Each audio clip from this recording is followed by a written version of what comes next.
साथियों नमस्कार। योदय एकेडमी जगदलपुर में आपका स्वागत है। आज का जो टॉपिक है ऊष्मा इंजन तथा प्रशीतक, हीट इंजन एंड रेफ्रिजरेटर। तो इससे रिलेटेड जो है क्वेश्चन आज हम सॉल्व करेंगे और उसका जो है विस्तृत रूप से चर्चा करेंगे। तो ऊष्मा इंजन क्या होता है और ऊष्मा इंजन के कितने भाग हैं। जनरली जो ऊष्मा इंजन होता है एक चक्रीय प्रक्रम द्वारा ऊष्मा को सतत कार्य के रूप में परिवर्तित करते रहता है, मतलब लगातार रूप से ऊष्मा जो है कार्य के रूप में परिवर्तित होता है। इसके मुख्यतः 3 भाग होते हैं, स्रोत, सिंक और कार्यकारी पदार्थ। ठीक है, तो स्रोत का जो ताप है वो अधिक होता है और सिंक का जो ताप है वो कम होता है। और इसी से संबंधित जो है आप जो है ऊष्मा इंजन का जो दक्षता है, efficiency of engine work upon heat absorb, या किया गया कार्य और दी गई ऊष्मा, इन दोनों का जो अनुपात होता है वो क्या होता है, किसी इंजन की दक्षता, एफिशिएंसी ऑफ द इंजन। यहाँ पर ऊपर में आप देख पा रहे हैं, यहाँ पर जैसे आप यहाँ पर देखेंगे ये क्या है, सोर्स है, ये सिंक है और बीच में जो यहाँ पर देख रहे हैं ये W मतलब किया गया कार्य। ठीक, तो यहाँ पर हम Q1 ऊष्मा लेते हैं और Q2 ऊष्मा हम क्या करते हैं, सिंक को दे देते हैं। तो जो कार्य होता है W बराबर क्या हो जाएगा, Q1 minus Q2, Q1 minus Q2 हो जाती है। ठीक है, तो इसी का जो फार्मूला है eta is equal to T1 minus T2 upon T1 के फॉर्म में भी आप लिख सकते हैं।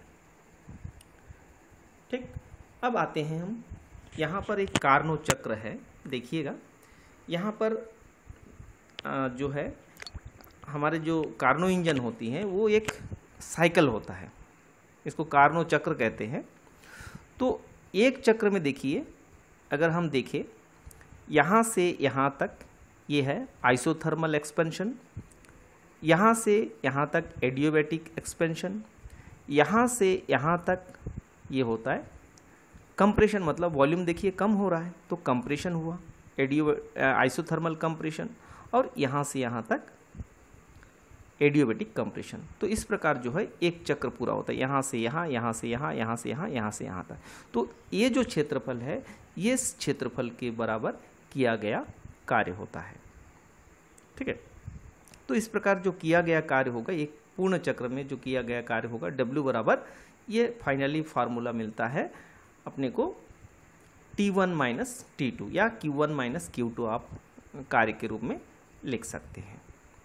चलिए अब हम चलते हैं अगला स्लाइड। ये देखिए, ये जो क्षेत्रफल है, ये जो ब्लैक वाला जो यहाँ पर जो क्षेत्रफल है आप यहाँ पर देख पा रहे हैं, जैसे यहाँ पर क्षेत्रफल है, ये वाला जो शेडेड एरिया है, ये जो क्षेत्रफल है ये किया गया कार्य के बराबर होता है। तो ये होता है आइसोथर्मल एक्सपेंशन, एडियोबैटिक एक्सपेंशन और फिर आइसोथर्मल कंप्रेशन, एडियोबैटिक कंप्रेशन। तो इस 4 स्टेज में कार्य पूर्ण होता है। ठीक, चलिए, और ऊपर में formula eta is equal to T1 minus T2 upon T1 और W अपॉन Q1, यहाँ Q लिखा है, Q1 कर लीजिए, Q1 है।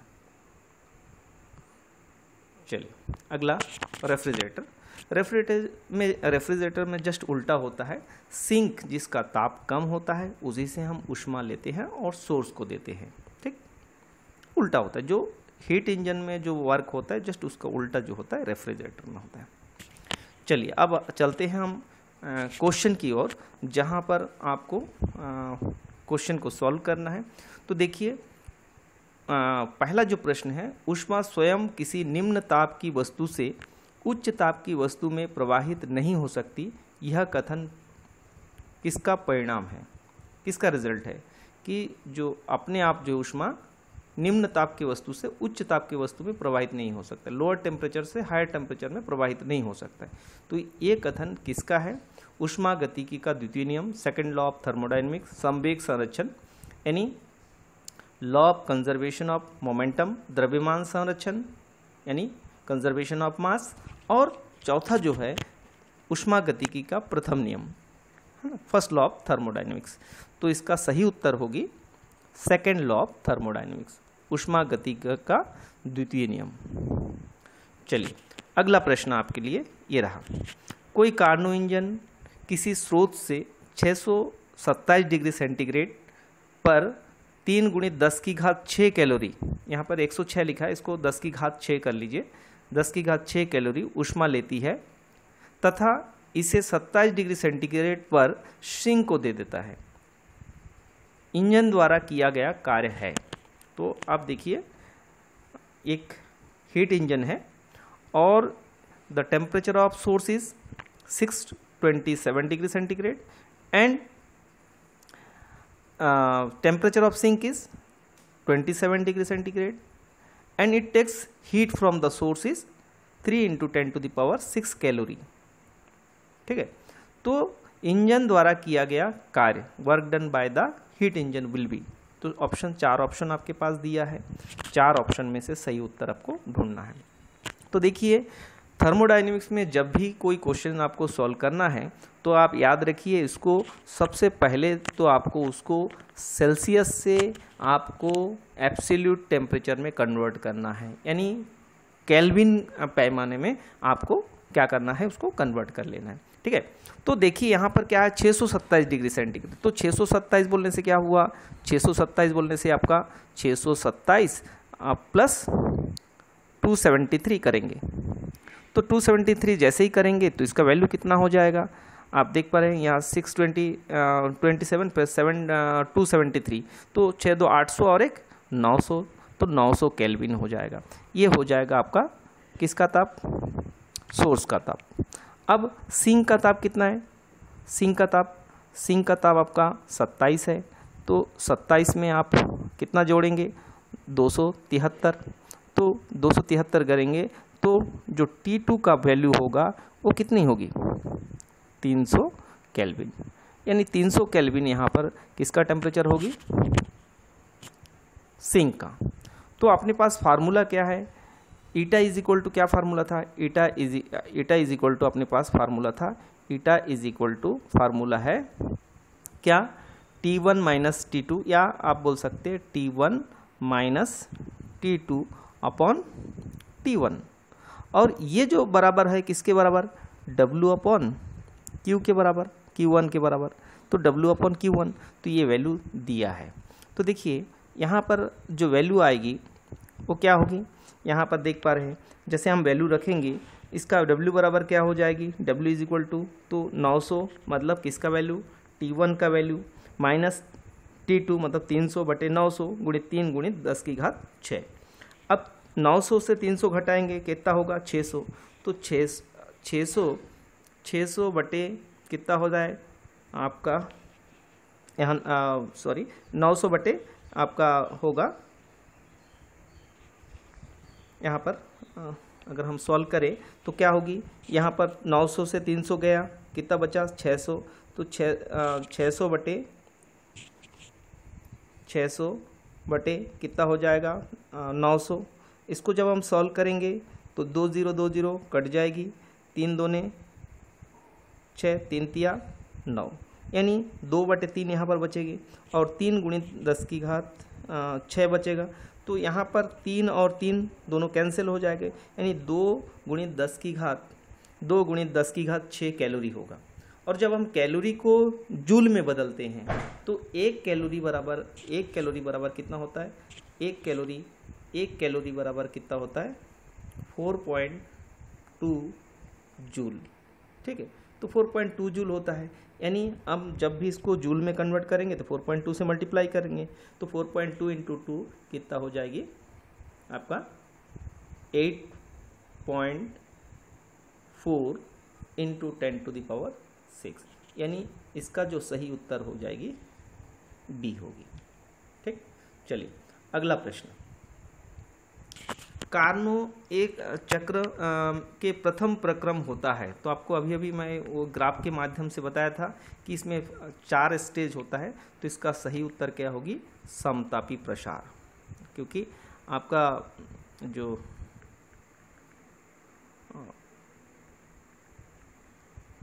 समतापी प्रसार होगी। तो इसका सही उत्तर समतापी प्रसार। क्यों? क्योंकि पहला जो ग्राफ होता है, अब अगर ग्राफ को देखेंगे P और V के बीच में, तो इधर V लेते हैं, इधर P लेते हैं, तो ये ग्राफ ऐसे आता है, मतलब वॉल्यूम बढ़ता है, प्रसार होता है, तो आइसोथर्मल होता है। दूसरा पार्ट एडियोबेटिक होता है, तीसरा पार्ट आइसोथर्मल कंप्रेशन होता है, चौथा पार्ट जो होता है एडियोबेटिक कंप्रेशन। तो इस प्रकार होता है। तो इस प्रकार आप बोल सकते हैं क्या कि आइसोथर्मल एक्सपेंशन पहली ये जो होगी फर्स्ट स्टेज में, जो चक्र है उसका फर्स्ट स्टेप में क्या होगा, समतापी प्रसार होगी, माने आइसोथर्मल एक्सपेंशन होगी। चलिए अगला प्रश्न आपके लिए, निम्न में से किस ताप युग्म के लिए इंजन की दक्षता अधिकतम होती है ना। तो यहाँ पे अलग अलग टेम्परेचर दिया है, क्या क्या दिया है, 80 केल्विन और 60 केल्विन, 60 केल्विन और 40 केल्विन, और दूसरा जो है 80 केल्विन, 100 केल्विन, 40 केल्विन और 20 केल्विन। तो इसमें से कौन से युग्म के लिए दक्षता, इंजन की दक्षता अधिक होगी। तो देखिए अपने पास एक फार्मूला है, क्या फार्मूला है, eta is equal to 1 minus T2 upon T1। तो देखिए जिसमें T2 अपॉन T1 का वैल्यू कम होगी, यदि एक से इतने को घटा दे रहे, एक से मान लीजिए 0.5 घटाते हैं तो क्या होगा 0.5, अगर एक से अगर आप 0.2 घटाएंगे तो 0.8, मतलब कुल मिलाकर यहाँ पर जो फंक्शन है T2 अपॉन T1, यदि ये मान न्यूनतम हो तो क्या होगी, उसके लिए दक्षता अधिकतम होगी। तो यहाँ पर देखिए हमारे पास जो है 4 ऑप्शन दिया है, पहले 80/60 है, एक है अपने को क्या करना है, T2 अपॉन क्या ज्ञात करना है, T2 अपॉन T1। तो 60/80 करेंगे, एक होगा 60/80 है ना, 60/80, 60/40, 80/40।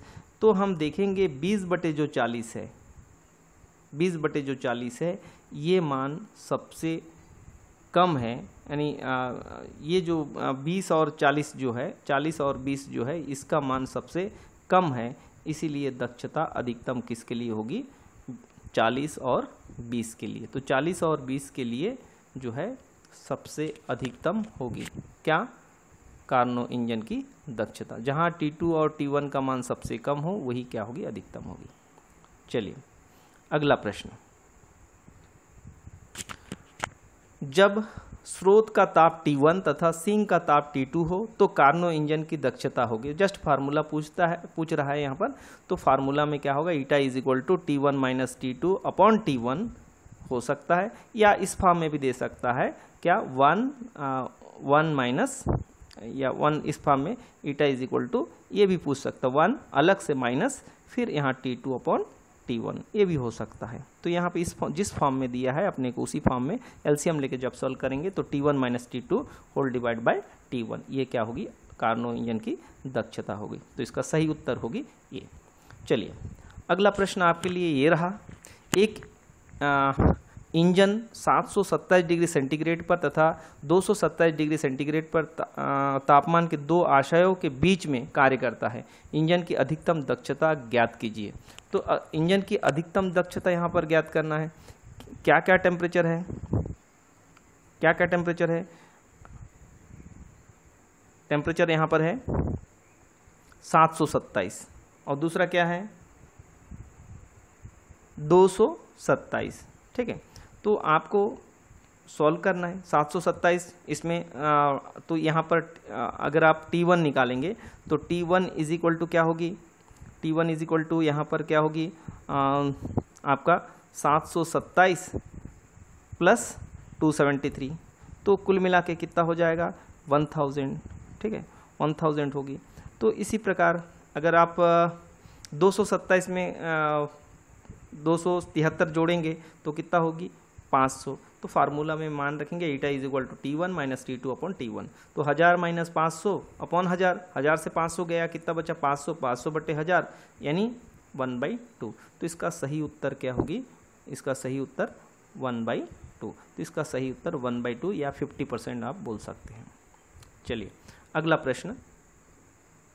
प्रश्न, ये रहा, एक इंजन की दक्षता 1/5 है, तथा सिंक का ताप 50 केल्विन कम करने पर दक्षता 1/3 हो जाता है, तब सिंक का ताप क्या होगी? तो देखिए eta is equal to formula क्या है, 1 - T2/T1। तो कितना है पहला कंडीशन में? तो पहला कंडीशन में 1/5 बराबर 1 - T2/T1। और दूसरा कंडीशन में क्या है, 1/3, 1 - T2 से कितना माइनस करेंगे, कम कर रहे हैं 50/T1 इज इक्वल टू जो भी ये फार्मूला 1/3। तो ये दूसरा इक्वेशन है। तो दूसरा इक्वेशन अगर हम पहला इक्वेशन को सॉल्व करें, तो पहला इक्वेशन को जैसे ही हम सॉल्व करेंगे तो क्या होगी यहाँ पर देखिए, पहला इक्वेशन को अगर हम सॉल्व करते हैं तो पहला इक्वेशन में आपको सॉल्व करना है।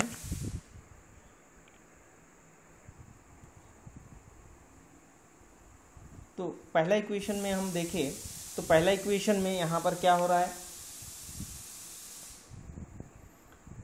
अगर हम पक्षांतर करेंगे, देखिए 1/5 को पक्षांतर करेंगे तो अपने पास T2/T1 इज इक्वल टू क्या मिलेगा, 1 - 1/5। 1/5 इसको जब सॉल्व करेंगे तो क्या वैल्यू होगी, अपने को क्या वैल्यू मिलेगी, 4/5। 5 - 1 दैट इज एलसीएम लेंगे, ये हो जाएगा 5 - 1, यानी यहाँ पर अपने को क्या मिल रहा है, T2 का वैल्यू अगर हम सॉल्व करेंगे तो T1 का वैल्यू यहाँ पर अपने को T1 का वैल्यू मिलेगा, T1 इज इक्वल टू क्या मिलेगी अपने को, 5/4 ये T2 मिलेगा, यानी T1 का मान मिलेगा T2 के फॉर्म में कितना, 5/4। जब इसको हम सॉल्व करेंगे, अगर हम सॉल्व करेंगे देखिए क्या आएगा, सॉल्व करेंगे तो क्या आएगी, T2 अपॉन कितना है, T2 -50 है, T2 -50 अपॉन कितना हो जाएगी यहाँ पर 5/4, ये कितना हो जाएगा, T2 इज इक्वल टू कितना हो जाएगा, 2/3। 2/3 क्यों होगी, क्योंकि 1 से 1/3 माइनस करेंगे, 1 से 1/3 माइनस करेंगे कितना होगा, 2/3। तो ये सॉल्व होगा, 5 ऊपर चला जाएगा, तो 5 जब ऊपर चला जाएगा तो 5 ऊपर जाके T2 के साथ मल्टीप्लाई हो जाएगा, तो और 50 के साथ भी मल्टीप्लाई हो जाएगा।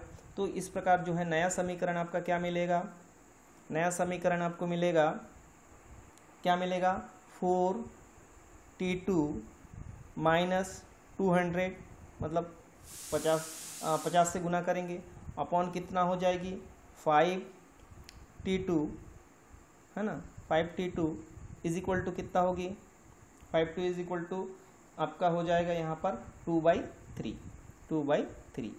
तिर्यक गुना करेंगे तो तिर्यक गुना करने से क्या हो जाएगी, तिर्यक गुना करने से आपका यहाँ पर हो जाएगी 12T2 - 600 इज इक्वल टू कितना हो जाएगी, 10T2।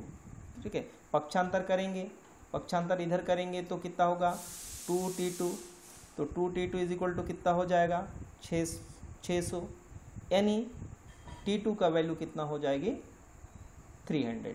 तो इस प्रकार यहाँ पर जो क्वेश्चन था अपने पास, यहाँ पर इसका सही उत्तर होगी, क्या होगी, 300 केल्विन। यानी पहले 1/5 था और बाद में 1/3 हो रहा है। तो 1/3 हो रहा है, यानी वहाँ पर 1/3 कब हो रहा है, जब T2 का मान रेड्यूस कर रहे हैं, कितने रेड्यूस कर रहे हैं, 50। तो 50 से रेड्यूस करके ये नया इक्वेशन बनेगा। दोनों इक्वेशन को जब हम सॉल्व करेंगे तो T2 का मान 300 केल्विन प्राप्त होगा। ठीक है, चलिए अगला क्वेश्चन, यदि एक रेफ्रिजरेटर का दरवाजा को खोल दिया जाए तो निम्न में से क्या सत्य है। आपको पता करना है कि अगर एक रेफ्रिजरेटर को खोल दें, रेफ्रिजरेटर में जब भी कोई हम वस्तु को रखते हैं तो जनरली क्या होता है, ठंडा हो जाता है। लेकिन ठंडा क्यों होता है, क्योंकि वो जो जिसका ताप कम है, अंदर में सिंक है और उसका ताप को निकाल के वो सोर्स को दे देता है, वातावरण को दे देता है। ठीक है, लेकिन अगर वही फ्रिज को अगर किसी रूम में रखा हुआ है और उसको दरवाजा को खोल देंगे तो प्रोसेस उल्टा हो जाएगा, ठंडा होने के बजाय कमरा जो है गर्म हो जाएगा। तो इसका सही उत्तर होगी ऑप्शन बी। चलिए अगला प्रश्न है, चक्रीय प्रक्रम में गैस की आंतरिक ऊर्जा, इंटरनल एनर्जी। तो इसमें 4 ऑप्शन हैं, कि जो साइक्लिक प्रोसेस है, तो साइक्लिक प्रोसेस में बढ़ती है, डिक्रीज हो जाती है यानी घटती है, अपरिवर्तित मतलब रिमेन्स कांस्टेंट, और शून्य हो जाती है। तो इसका सही उत्तर होगी सी, अपरिवर्तित रहती है। यानी जब भी हम साइक्लिक प्रोसेस लेंगे तो एक कंप्लीट साइकिल में आंतरिक ऊर्जा में वृद्धि नहीं होगी, मतलब कुल ऊर्जा क्या होगी, नियत होगी। चलिए अगला प्रश्न आपके लिए ये रहा, निम्न में से अनुत्क्रमणी प्रक्रम है। अनुत्क्रमणी प्रक्रम मतलब से एक ही दिशा में चलने वाला, जैसे एक पेपर है वो जल गया तो वो ऐश बन गया, उसके जो राख है उससे हम क्या प्राप्त नहीं कर सकते, पेपर नहीं प्राप्त कर सकते, तो उसको अनुत्क्रमणी प्रक्रम कहते हैं। और उत्क्रमणी प्रक्रम में क्या होता है, जो दोनों दिशा, जैसे आप बर्फ से पानी बनाएं और पानी से बर्फ बनाएं, माने reactant to product, product to reactant बना सकते हैं। तो यहाँ पर रुद्धोष प्रक्रम, जूल थॉम्सन प्रसार और समतापी प्रक्रम, उपरोक्त तीनों, और तो इसका सही उत्तर होगा जूल थॉम्सन प्रसार। तो जूल थॉम्सन प्रसार जो होता है केवल एक ही दिशा में चलती है, यानी अनुत्क्रमणी प्रक्रम है। चलिए अगला प्रश्न आपके लिए ये रहा, उत्क्रमणी प्रक्रम के लिए आवश्यक प्रतिबंध है। तो इसमें उत्क्रमणी प्रक्रम के लिए क्या प्रतिबंध होना चाहिए कि एक प्रक्रम के पूर्ण चक्र में किसी भी प्रकार का ऊष्माक्षय शून्य होना चाहिए, ऊष्माक्षय जो होना है शून्य होना चाहिए, हीट लॉस 0 होना चाहिए, प्रक्रम अत्यंत तेजी से होना चाहिए, वेरी फास्ट होना चाहिए। ऑप्शन सी, प्रक्रम अत्यंत धीरे धीरे होना चाहिए जिससे कार्यकारी पदार्थ प्रत्येक अवस्था में बाह्य वातावरण के साथ ऊष्मीय तथा यांत्रिक साम्य में हो। और ऑप्शन डी, ऊष्माक्षय शून्य होना चाहिए जो प्रक्रम अर्ध स्थितिक होनी चाहिए। तो इसका सही उत्तर होगी सी और डी दोनों। ठीक, चलिए अगला प्रश्न आपके लिए ये रहा, एक कार्नो इंजन सिंक का ताप 27 डिग्री सेंटीग्रेड है तथा दक्षता 25% है, तो उसका ताप कितना होगा। तो अब देखिए हमारे पास जो फार्मूला है 25% यहाँ पर बात कर रहे हैं, तो फार्मूला क्या है, eta is equal to 1 - T2 upon T1। तो 25% बोलने से क्या होगा, 25/100। किसका वैल्यू होगा 25/100, ये होगा ईटा का वैल्यू। फिर 1 माइनस, देखिए T2 का वैल्यू 27 है, 27 में 273 जोड़ेंगे तो कितना हो जाएगा 300, तो हो गया 300 अपॉन कितना हो जाएगा T1। हल करेंगे, देखिए इसको 25 इधर लाएंगे और 300/T1 इधर ले आएंगे, पक्षांतर करेंगे तो ये प्लस हो जाएगा, ये माइनस हो जाएगा। सॉल्व करेंगे तो क्या हो जाएगी, यहाँ पर आपका क्या सॉल्व आएगी, यहाँ पर 300 upon T1 is equal to क्या हो जाएगी, यहाँ पर 1 माइनस 25/100। तो 25/100 लघुत्तम लेंगे 75/100 हो जाएगा। 75/100 मानने से 75/100 हो जाएगा। तो 75/100 अगर हम देखें तो यहाँ पर आ रहा है आपका क्या, 300/T1 बराबर क्या हो जाएगा 75 क्या हो जाएगा 100। तो ये 75 एकम 75 और 4 75 कितना होता है 300, कट गया, तिर्यक गुना कर देंगे, 4 × 100 400, T1 इज इक्वल टू 400। तो T1 का वैल्यू, यहाँ पर T1 का वैल्यू कितना हो जाएगी 400 केल्विन, क्योंकि आंसर जो भी आता है केल्विन, क्योंकि उत्तर किस में दिया है सेंटीग्रेड में। तो इससे 400 से आप कितना माइनस करेंगे 273, तो जब माइनस करेंगे तो इसका कितना होगा 127 डिग्री सेंटीग्रेड। तो इसका सही उत्तर होगी 127 डिग्री सेंटीग्रेड। तो यहाँ पर ये ऑप्शन किस में है, बी में है, तो इसलिए इसका सही उत्तर होगी बी। यानी कुल मिलाकर के अपने को कौन सा फार्मूला याद यहाँ पर यूज़ करना है, eta is equal to 1 - T2 upon T1। T2 क्या है, सिंक का ताप है, और T1 क्या है, स्रोत का ताप है, source, temperature of source and temperature of sink. चलिए अगला प्रश्न, कार्नो इंजन का ताप T1 बराबर 200 डिग्री सेंटीग्रेड तथा T2 इज इक्वल टू क्या है 0 डिग्री सेंटीग्रेड, तब इसकी दक्षता ईटा 1 है और जब ताप T1 is equal to 0 degree centigrade है तथा T2 is equal to -200 degree centigrade है, तब इसकी दक्षता 𝜂2 है। तो आपको क्या ज्ञात करना है, 𝜂1 अपॉन 𝜂2 का मान कितना होगा। तो देखिए यहाँ पर दो कंडीशन दिया है। पहला कंडीशन में क्या है, पहला कंडीशन में जो 𝜂1 है, 𝜂1 के लिए अगर हम ज्ञात करें तो 𝜂1 इज इक्वल टू, देखिए ताप क्या है, T2 का मान, T1 का मान कितना है और T2 का मान कितना है। T1 का मतलब मान कितना है 200, 200 में अब 273 जोड़ेंगे तो कितना होगा 473, 473 माइनस T2 का वैल्यू क्या है 0, 0 के साथ आप 273 जोड़ेंगे तो 273 बटे कितना हो जाएगा 473, यानी इसको हल करेंगे तो कितना आएगा, 473 से 273 गया, यानी 200 बटे कितना होगा 473। तो देखिए किसका वैल्यू आया 𝜂1, तो 𝜂1 का वैल्यू 200 बटे 473 अपने को मिल गया। अब दूसरी केस देखेंगे, केस दूसरा में क्या है 𝜂2, तो 𝜂2 इज इक्वल टू कितना आएगा, यहाँ पर सेम चीज़ है, यहाँ पर कितना है 0, 0 है बोलने से क्या होगा, T1 0 है मतलब 273 है, माइनस 200 है, माइनस 200 है, तो माइनस 200 के साथ प्लस 273 जोड़ेंगे तो कितना होगा 73, तो 73 माइनस बटे कितना हो जाएगा 273, हल करेंगे तो कितना होगा 200 बटे 273, तो यहाँ पर 200 बटे क्या हो जाएगा 𝜂2 का वैल्यू 200 बटे 273, यानी ये जो वैल्यू आया किसका वैल्यू आया 𝜂2 का वैल्यू आया। ठीक है, अब यहाँ पर 𝜂2 का वैल्यू अपने को मिल गया, 𝜂1 का वैल्यू मिल गया, इसलिए हम जब 𝜂2 अपॉन 𝜂1 का वैल्यू रखेंगे तो 𝜂1 upon 𝜂2 is equal to, formula अपने पास क्या क्या वैल्यू आया, कितना 𝜂1 का वैल्यू कितना आया 200 बटे 473, तो 200 बटे 473 होल डिवाइड बाय 200 बटे कितना है 273, तो दो इक्वेशन अपने को मिला यहाँ पर।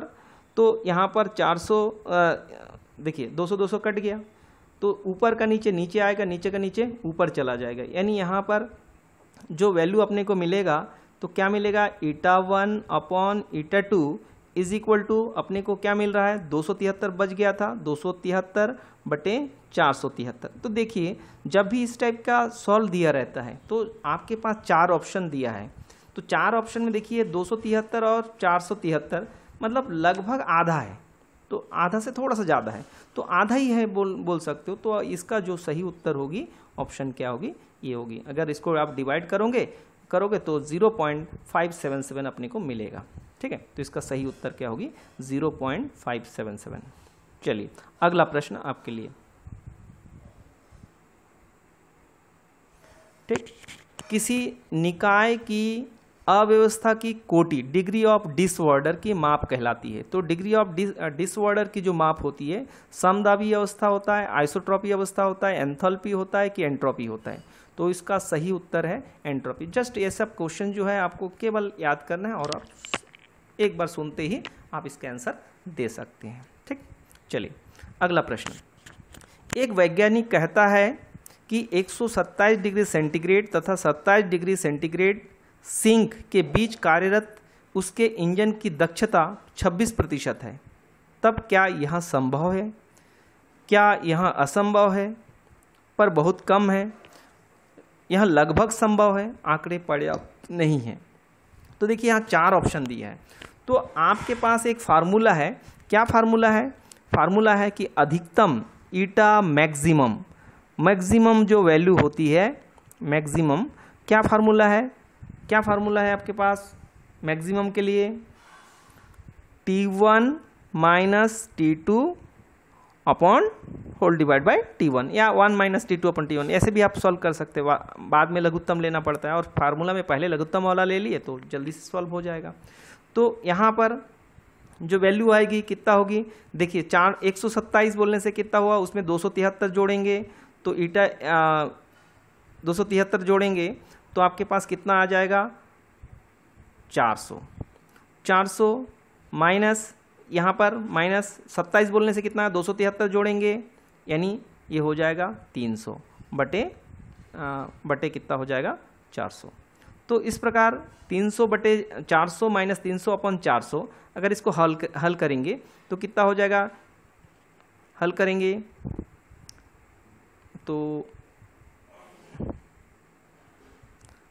तो कितना आएगी यहाँ पर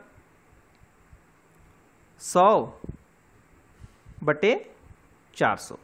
100/400 बोलने से कितना 0 0 कट गया, मतलब 1/4। 1/4 बोलने से कितना हो, 1/4 को अगर हम हल करेंगे 100 से गुना करेंगे तो कितना आएगा 25%। 1/4 बोलने से कितना हुआ 25%। तो यहाँ पर दिया 26%, अधिकतम कितना हो सकता है 25%। लेकिन यहाँ पर बोला गया है कि वो जो साइंटिस्ट है वो दावा क्या कर रहे हैं कि जो इंजन बनाया गया है वो उसकी दक्षता 26% है, जबकि अधिकतम कितना हो सकता है 25%। तो यह क्या हो जाएगा, असंभव है। तो इसका सही उत्तर होगी यह असंभव है। चलिए अगला प्रश्न आपके लिए, निम्नलिखित में से कौन सी प्रक्रिया उत्क्रमणीय है। उत्क्रमणीय मतलब जो दोनों डायरेक्शन में चले, रिवर्सिबल प्रोसेस कौन सा है। विकिरण द्वारा ऊष्मा का स्थानांतरण है ना, जो रेडिएशन है उससे क्या है हीट का ट्रांसफॉर्मेशन एक जगह से दूसरे जगह, तो ये नहीं हो सकता क्योंकि हीट एक ही डायरेक्शन में फ्लो होता है। नाइक्रोम के तार का विद्युत तापन, नाइक्रोम का जो तार है वो हीट प्रोड्यूस करता है, जो बल्ब है फिलामेंट वायर है, तो भी क्या है वो हीट से फिर से आप इलेक्ट्रिसिटी जनरेट नहीं कर सकते। चालन द्वारा ऊष्मा का स्थानांतरण, ऊष्मा एक दिशा में चला गया दूसरी दिशा में उसे वापस नहीं आएगा। समतापी संपीड़न, तो इसका सही उत्तर होगी समतापी संपीड़न, यानी आइसोथर्मल कंप्रेशन इसका सही उत्तर होगी, यानी इसका सही उत्तर होगी ऑप्शन डी। ठीक, चलिए अगला प्रश्न आपके लिए ये रहा। जब सिंक का ताप 500 केल्विन है तो कार्नो इंजन की दक्षता 50% है। स्रोत का ताप को नियत रखकर अगर इंजन की दक्षता को 60% करना है तो सिंक का ताप कितना करना होगा। देखिए यहाँ पर जो फार्मूला है, पहले में क्या है सिंक का ताप दिया है और क्या दिया है इंजन की दक्षता दिया है, तो इससे आप जो है किसका ताप निकाल सकते हैं, स्रोत का ताप निकाल दीजिए। तो पहला केस से आप स्रोत का ताप को निकालेंगे तो फार्मूला क्या है, ईटा इज इक्वल टू, ईटा क्या है 50%। 50% बोलने से क्या होगा, 50% बोलने से आपका हो रहा है यहाँ पर 50% बोलने से कितना होगी 1/50% बोलने से 1/2 इज इक्वल टू क्या हो जाएगी 50% इज इक्वल टू यहाँ पर 1 माइनस कितना है यहाँ पर T2 का वैल्यू कितना है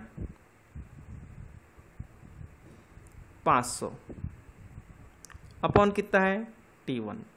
तो इसको जब हल करेंगे 500 अपॉन T1 इधर आ जाएगा, 1/2 उधर चला जाएगा, तो क्या हो जाएगी 500 upon T1 is equal to क्या हो जाएगी, क्या होगी यहाँ पर 1 माइनस 1/2 हो गया, मतलब 1/2। हल करेंगे तो T1 का वैल्यू कितना होगी, T1 is equal to 1000 kelvin हो जाएगा, 1000 केल्विन। ये हो गया आपका पहला केस, यानी जो सोर्स है, स्रोत है, उसका ताप कितना हो गया 1000 केल्विन। अब दूसरा केस क्या कहता है, इंजन की दक्षता को बढ़ाना है, कितना बढ़ाना है 60% करना है, लेकिन कंडीशन क्या है, जो सोर्स है, जो स्रोत है, उसका ताप को नियत रखना है, यानी जो T1 है उसको एज इट इज रखना है। तो दूसरे केस में जब हम देखते हैं दूसरा केस में क्या करना है अपने को, दूसरा केस क्या है 60% करना है, यानी 60 बटे क्या हो जाएगी 100 हो जाएगी, 60% 60/100 बराबर कितना हो जाएगा 1 माइनस क्या होगी T2 अपॉन 1000। तो देखिए ये 0 0 कट गया, कितना हो गया, या 3 दूने 6, 5 दूने 10, तो ये 3/5 हो गया। जब इसको पक्षांतर करेंगे और हल करेंगे 3 उधर जाएगा पक्षांतर होके, या T2 अपॉन क्या हो जाएगी T2 अपॉन 1000 है ना, इज इक्वल टू जो 1000 था 1000 इज इक्वल टू यहाँ पर क्या हो जाएगी आपका 2/5, क्या होगी 2/5। तो इसको सॉल्व करेंगे तो कितना हो जाएगा 5 1 ज़ा 5, 5 2 ज़ा 10, यानी 200 हो गया।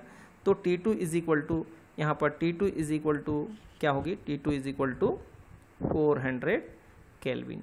तो T2 का वैल्यू क्या हो जाएगी 400 केल्विन, और ये जो ऑप्शन दिया है वो ऑप्शन डी में दिया है। तो इस प्रकार जो है इसका जो टेम्परेचर होगा, पहला केस में क्या है, क्या करना है अपने को, पहला कंडीशन से अपने को T1 का वैल्यू निकालना है और उस T1 को कांस्टेंट रखकर फिर से T2 अपने को निकालना है। पहले केस में क्या था, T2 दिया है, एफिशिएंसी दिया है, उससे हम T1 निकालें। दूसरे केस में क्या है, जो T1 है वो कांस्टेंट हो जा रहा है और T2 बदल रहा है, तो उस T2 का वैल्यू को निकालना है, और एफिशिएंसी आप 50% की जगह 60% हो गया, तो इस प्रकार आप T2 का वैल्यू निकाल सकते हैं। चलिए अगला प्रश्न, कार्नो इंजन की दक्षता 100% नहीं हो सकता है, क्यों?